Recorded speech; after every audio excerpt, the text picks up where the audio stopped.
y'all, I'm Jennifer Morgan, Director of Programming for ATX Television Festival and now ATX TV from the couch. Welcome to day 2 of our virtual festival. I hope you're properly caffeinated or on your way there and ready for another day of TV together. We're thrilled to be hosting this next conversation with the cast and creatives of NBC's New Amsterdam and the American Heart Association. This is such an important time to be talking about healthcare, community, and how those two intersect. And we can't think of a show more equipped to be taking that conversation head on. Before we get started, remember to use the hashtag TV Together as you watch along this weekend, and tweet, Instagram, Facebook us at ATX Festival. And of course, don't forget to catch up on New Amsterdam on the NBC website and app. With that, I'm going to go ahead and bring on our panelists, starting with Peter Horton, executive producer in New Amsterdam, who will also be moderating our conversation today. Hi, Peter. Hey, how are you, Jennifer? Next is David Foster, executive producer and writer. Thanks, Jennifer. Next is Erika Green Swafford, producer and writer. Hello. And then Ryan Eggold, actor, and Dr. Max Goodwin. Hey, Jocko Sims is an actor, Dr. Floyd Reynolds. Hey there. Hi.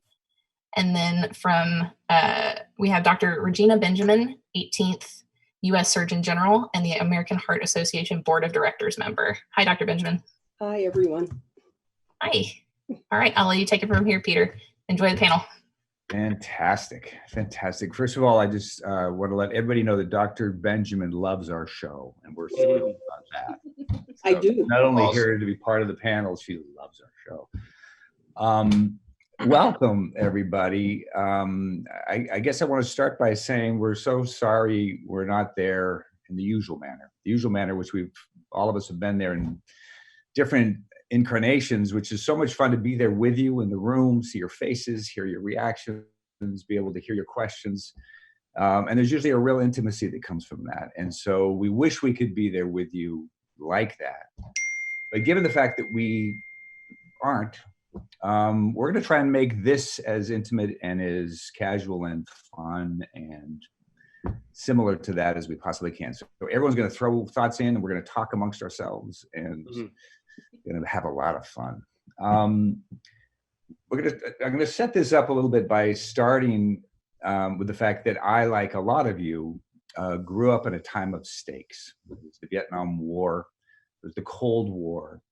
There was all the assassinations, Watergate, all that sort of a thing. And storytelling in that time really reflected that reality. I mean, we had Apocalypse Now, we had All the President's Men, China Syndrome, Platoon. And storytellers needed to speak to that moment in time because the stakes were high. And then starting in the 80s, we kind of went through a period of time of calm, and we as storytellers really became primarily entertainers and people who could transport you into other worlds. But now we're back in a time of real stakes. And we happen to be a show uniquely situated for this particular situation. New Amsterdam, as you probably know, is based on Bellevue Hospital, which is the epicenter of the COVID outbreak. And so we are telling stories from the very epicenter of, at least coming up this year, telling stories from the very epicenter of the situation we find ourselves in. And so one of the things we're going to talk about is how do we change? How do we adjust to that reality now as storytellers, as actors? And does it, what's our relationship to it? Does fiction help? Is it just entertainment, or is there an added responsibility because of the stakes? And that's where Dr. Benjamin can give us some insight too, in terms of, from her perspective, being in the real world, is it really helpful? So we're going to get to all those questions. And so I think what I'll do, I'm going to start with you, David. David Foster is our resident doctor on our writing staff. He's not only one of the executive producers, he actually is a real doctor. He saves us from ourselves constantly when we might be coming up with stories that make absolutely no sense medically, or if we have stories that make sense, he helps us make sure we're being accurate with them. And so I want to ask you, I have a kind of a twofold question. First of all, I would love to hear at some point what it's like to be a doctor at this time in the world of fiction. I mean, you have a world where you have the credentials to be in the midst of it, in the middle of it, and yet you're either blessedly or frustratingly in the world of fiction around this. And is that hard for you? Is that a good thing? Is it something that what's your take on that? How do you feel about that? Yeah, it's interesting. Thanks, Peter. It's an interesting time for doctors in medicine as a general group, and so many people in the healthcare field are on the front lines of what's really going on and fighting this coronavirus. And so many of the people I trained with are running ICUs and doing missions to other countries to try and help people get up to speed on their care for the coronavirus and sharing best practices with each other. And it's in part for many people an exciting time. There's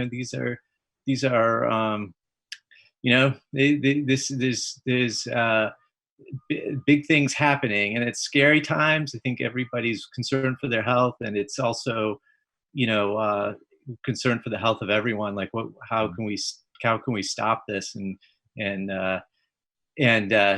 help the safety and health of all of the people of the world. So for me, my part in this is to write interesting television stories, which is a different job than many doctors have. In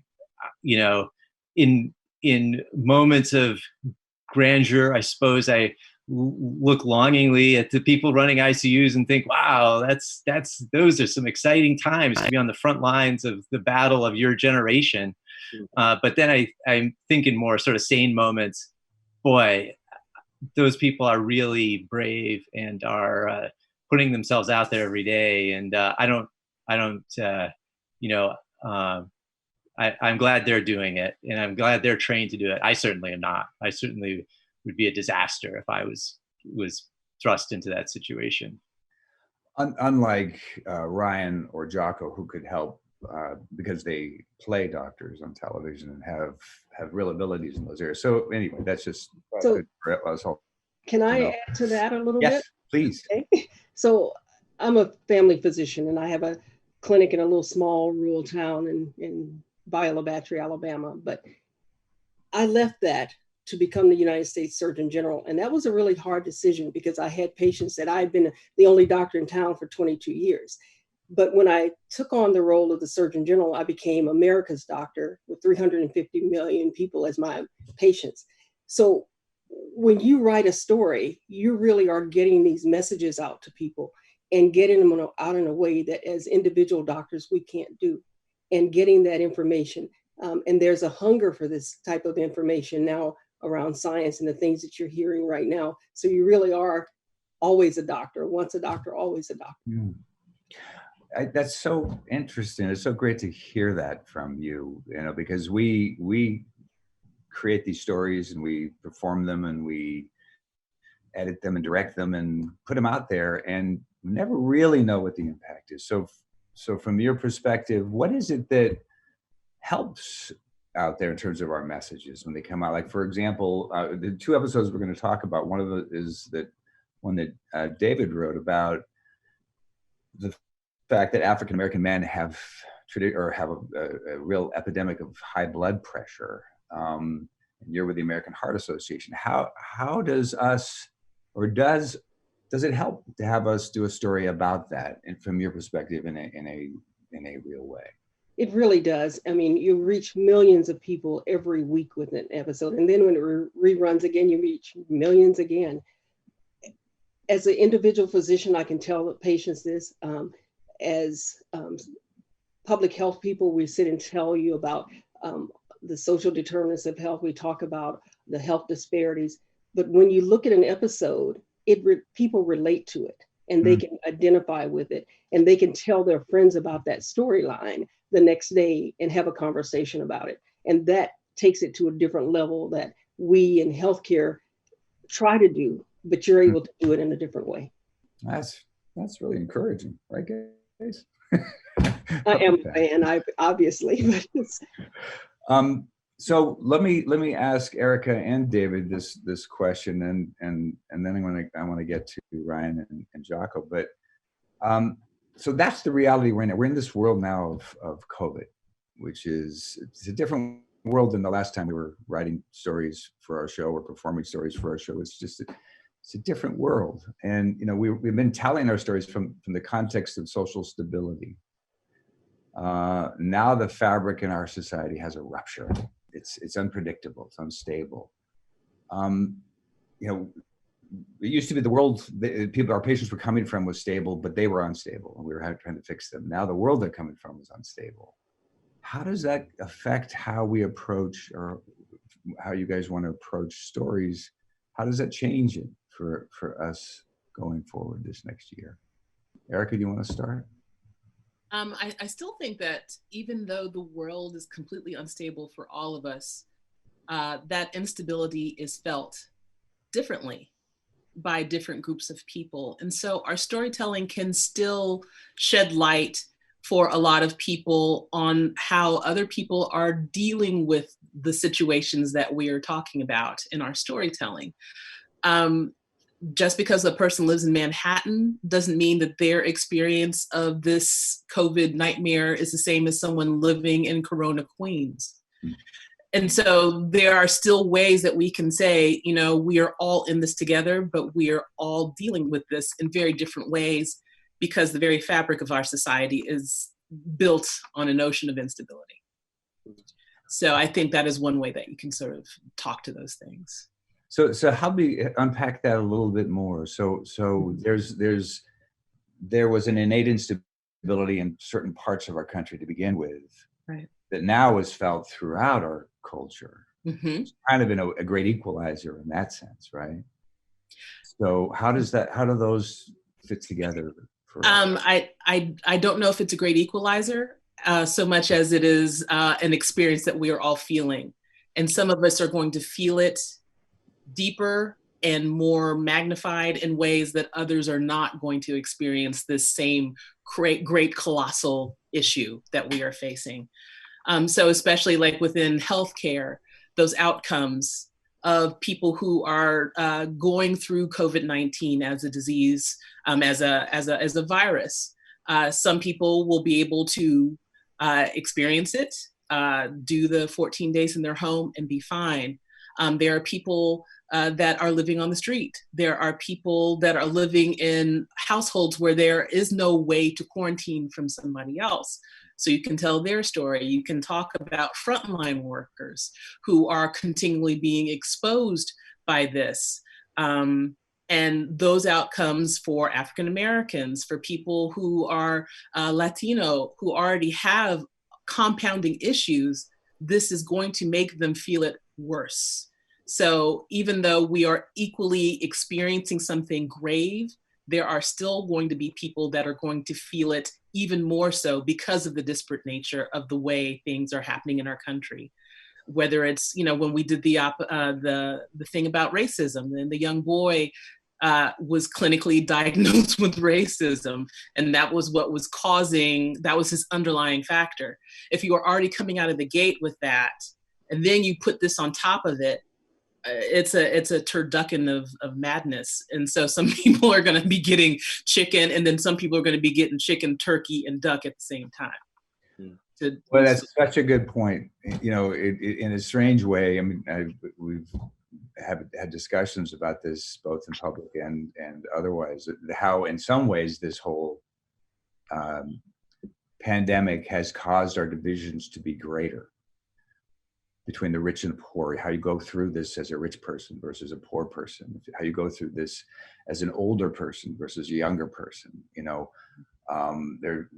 I don't know about you guys, in my household and around it, all these discussions about, okay, who's at risk and to what degree do we put the economy at risk to protect this one group of people versus, I mean, in a way, it seems to be as it's gathering us together on one level where people are trying to help each other and reaching out to each other, and certainly anecdotally, and even when you look at the way in which we all did kind of isolate pretty well as a country initially, it's also now revealing our divisions politically and socioeconomically and all those kinds of ways.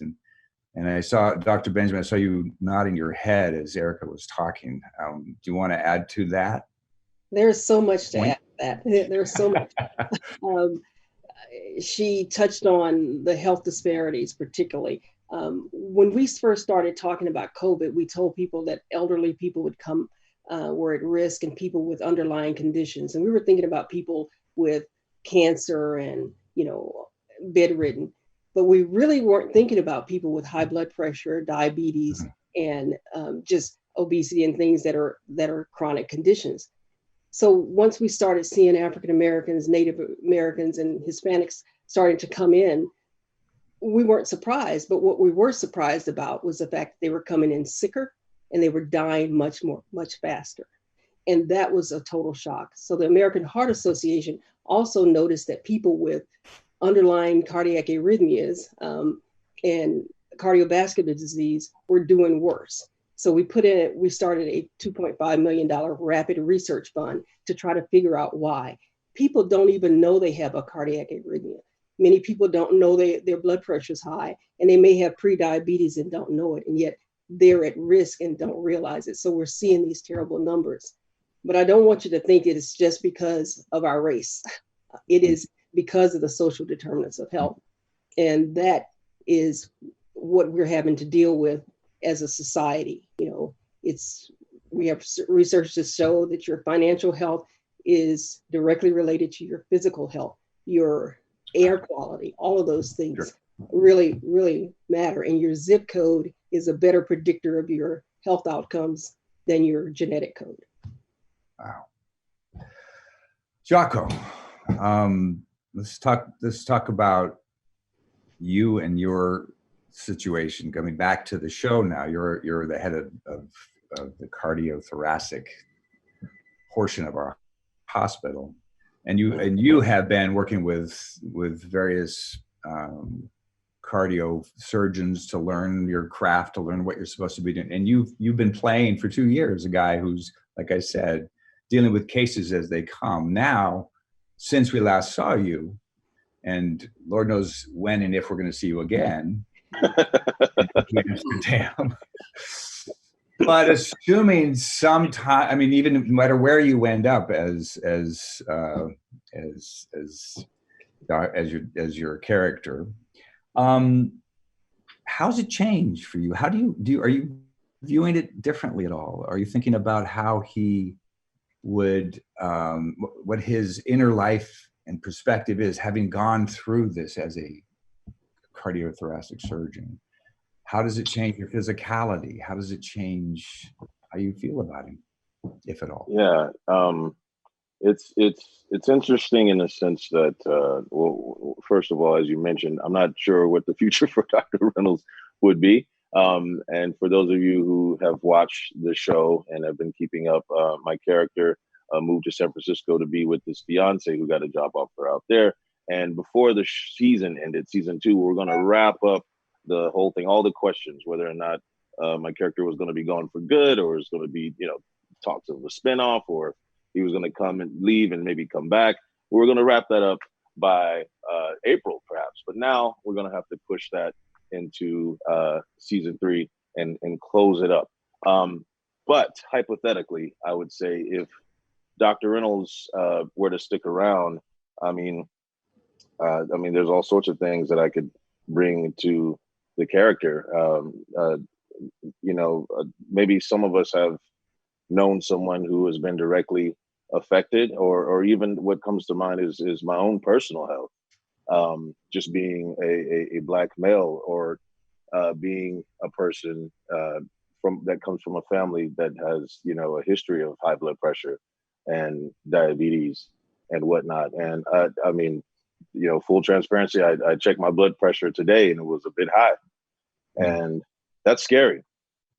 So being able to bring these sort of real life situations into the character and into the story, I mean, there's definitely a lot there. Yeah. Ryan, same question is going to come to you, but I want to add one piece to it, which is about leadership.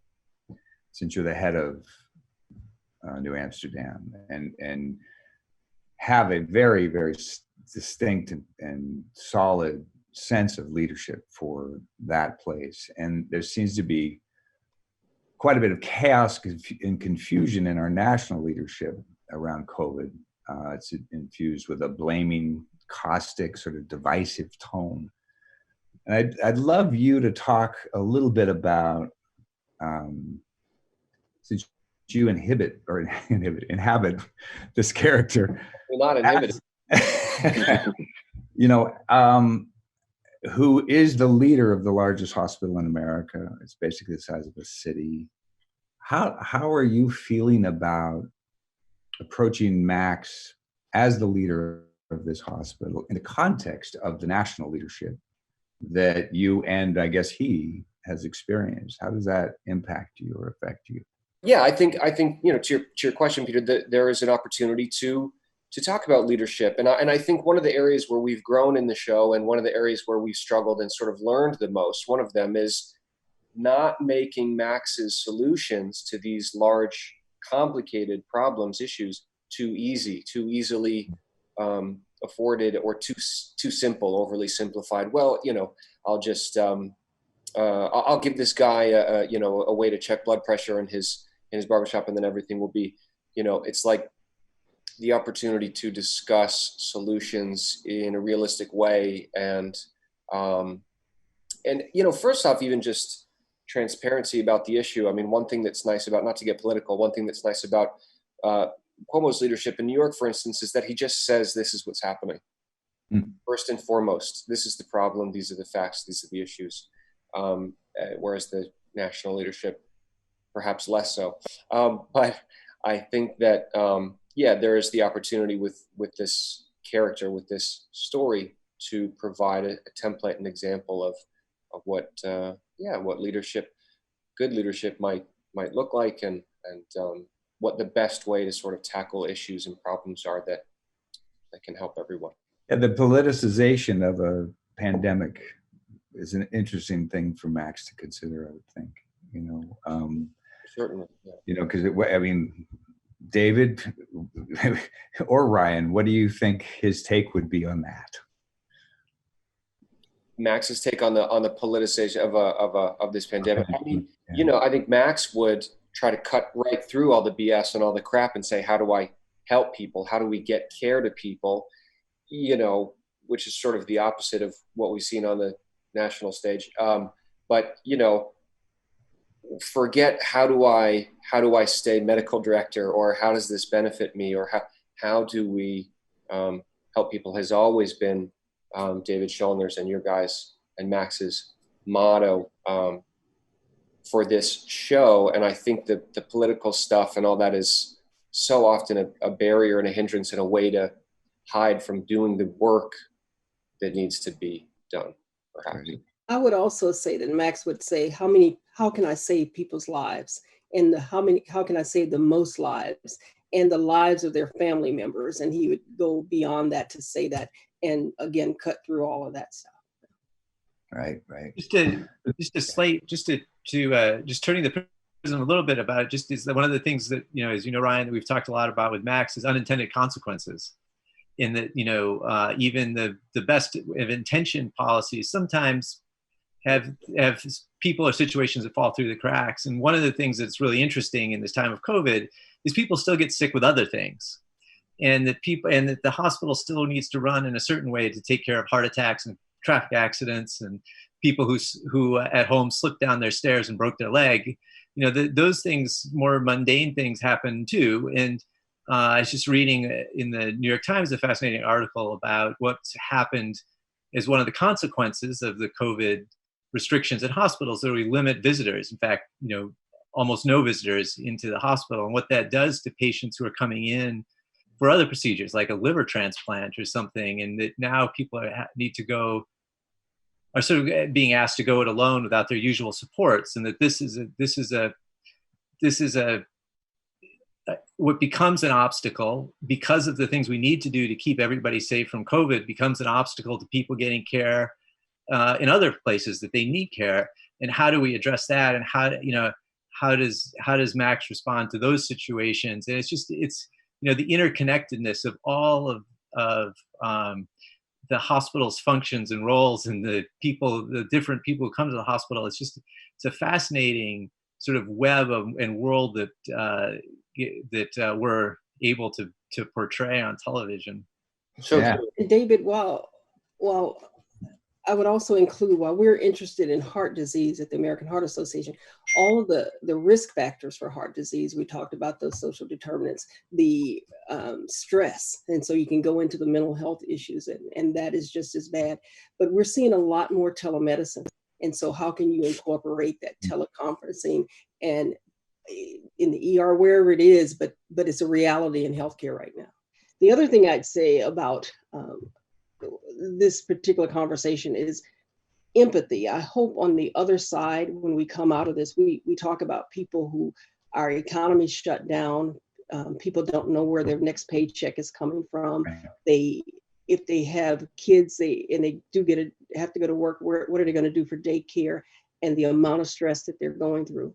Well, we have some populations that have been dealing with this every single day for years, and that's their reality. And so I hope people will understand that and not be so quick to say, well, why don't they just get a job? Why are they just lazy? Why aren't they doing these things? And have a little bit more empathy. Oh my God, yeah, it's so important, and especially given the circumstances now, because those people who were vulnerable to begin with are even more vulnerable now. Correct. David, I love the idea, because it feels like it'd be such a New Amsterdam story of here patients coming in, and we haven't been able to allow visitors. That's a Max softball or fly ball in right field. I mean, for him to try and solve that and figure that out, because someone they have to hold the hand of a person that's dying and show that face time with their loved one at the end. I mean, that's got to be there. So, well, that's the other thing, is what you doctors have experienced in our fantasy world that's now part of the reality world of having to walk to. I mean, we've all seen these images of them having to go to a person who's passing on or dying with a FaceTime, with a phone, to FaceTime their relatives, so the relatives can say goodbye to them over FaceTime. With a doctor who's fully PPE'd and a patient who's full of all sorts of equipment. I mean, it's just such a tragic reality that everyone has been experiencing since we've been off the air. And so how is that going to impact? And like I said, I'm a big fan, so I'm going to give you some other ideas. One is good. About we steal from the best. In addition to mental health, we also have the issues of domestic violence and child abuse. And so that's a real issue. One of the organizations I'm a part of, we want to make sure that people know how to recognize that, and that kids who are at home with their abusers have someplace, an outlet to go, and that we pay attention to that. Definitely. Let's talk really quickly about the 2 episodes that everyone was able to see before this panel. One was written by David Foster, like I say, about Max discovering, just through a pickup basketball game, discovering a reality that African American men have higher blood pressure, or there's an epidemic of it, and it turns into a case for the show. Or Erika, your episode, which is 7 women from Alabama who, in order to who all have underlying health issues, in order to get any kind of care, come to New Amsterdam and have to crash the van to get the help they need. So in both cases, there's 2 things that occur to me. One is everybody that comes to our hospital has underlying conditions. So this outbreak, this pandemic is dangerous to every patient we have. How would you guys tell your stories differently if you had to tell them in this environment? Who wants to go first?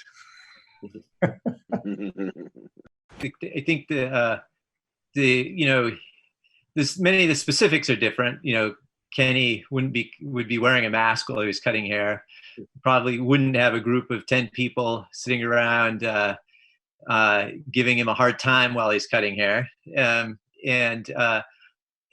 But Max probably wouldn't just join into a pickup basketball game with a group of people he didn't know.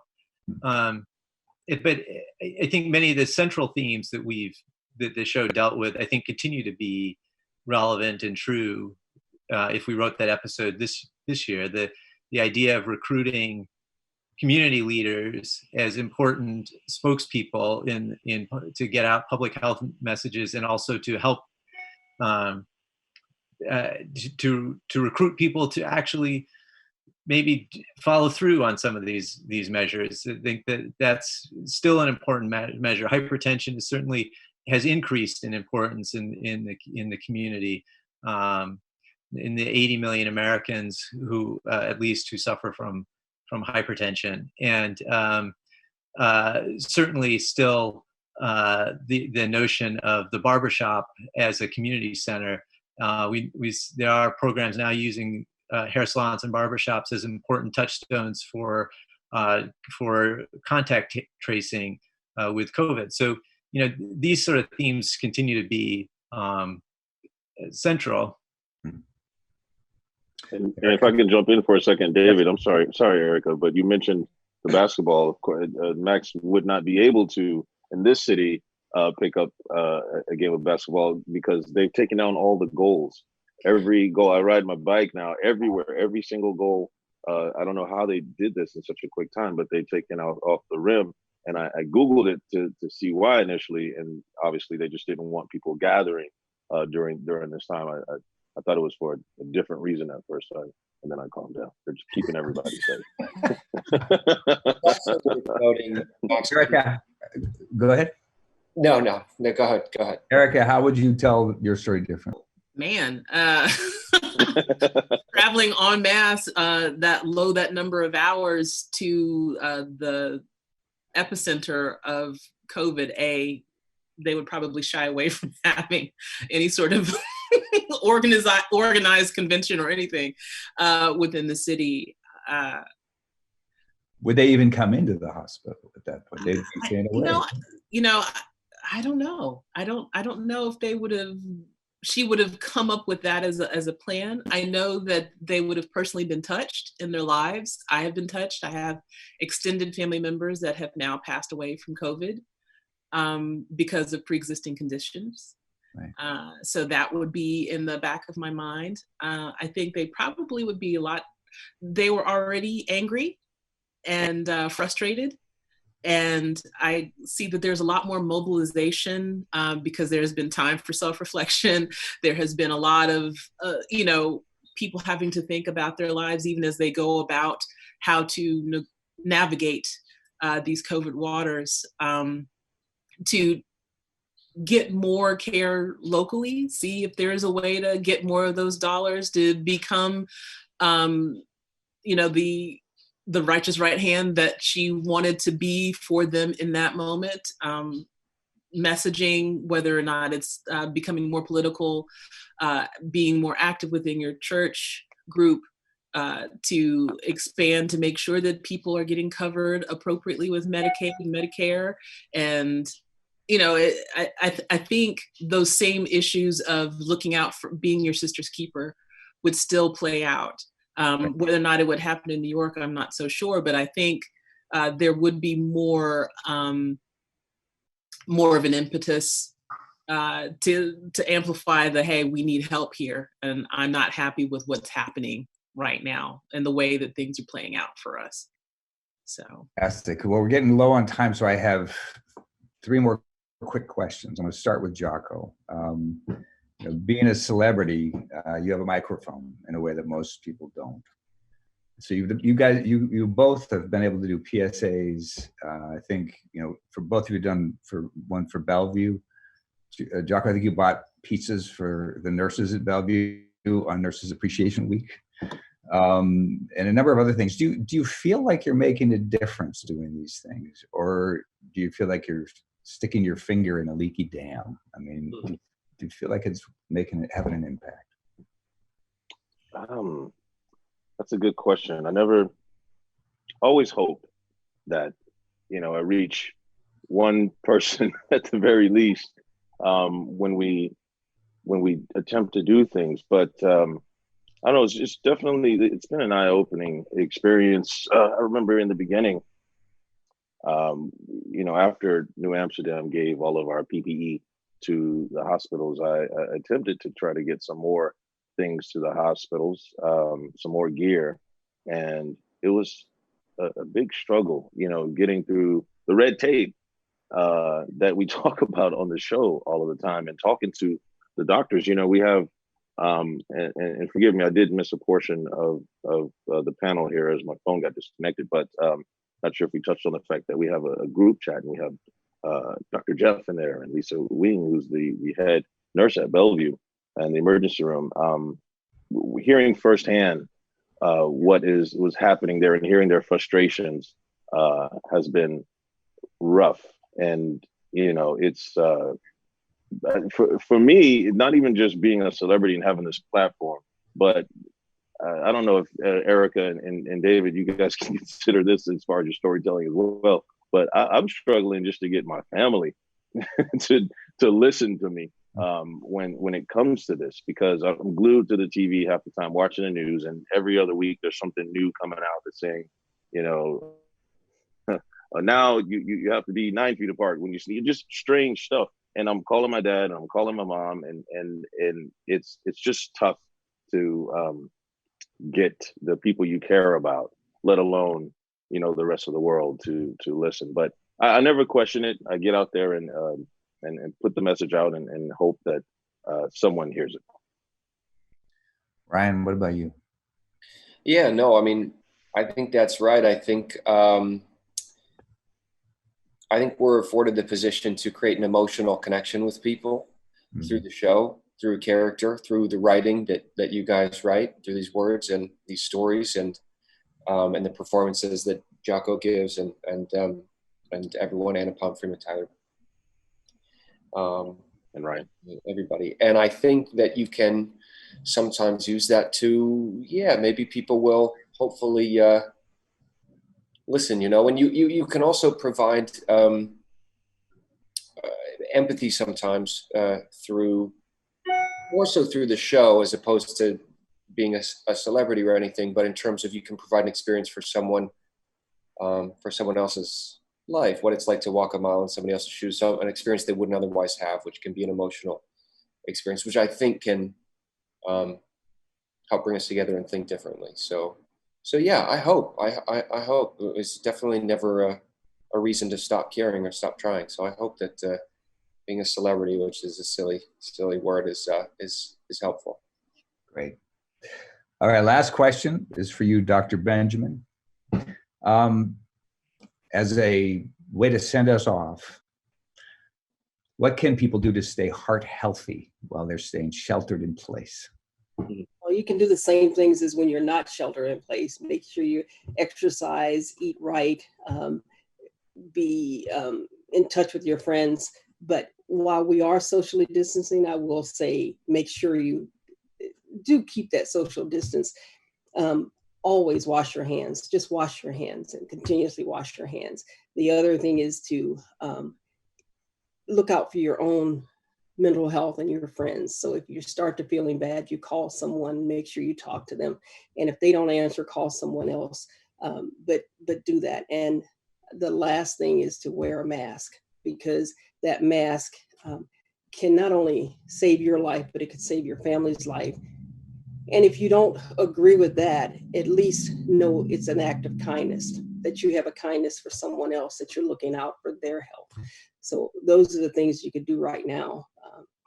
But exercise, eat right, and we have an entire amount of information on our website at heart.org. Perfect. Well, Jocko, Ryan, David, and Erika, I'll be calling you a lot going forward, just so I don't feel so lonely.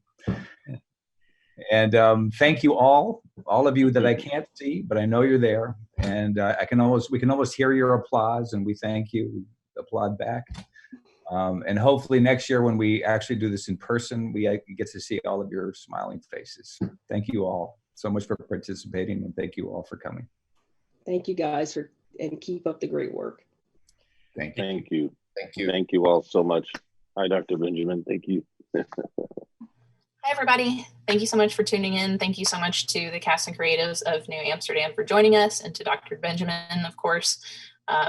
Don't forget to watch seasons 1 and 2 of New Amsterdam, available now on the NBC website, app, and very soon on Peacock. We'll see you guys soon.